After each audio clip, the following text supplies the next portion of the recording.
4 مصرع شگیر کو.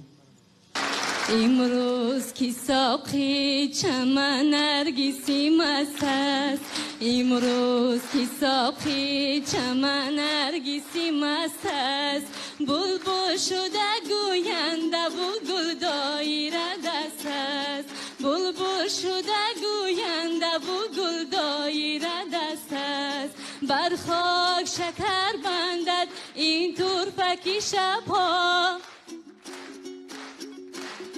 بر خاک شکر بندد این ترفکی شبها، خون بر می جمد شکری لالی تو بسته است، خون بر می جمد شکری لالی تو بسته است، پیوسته کمان من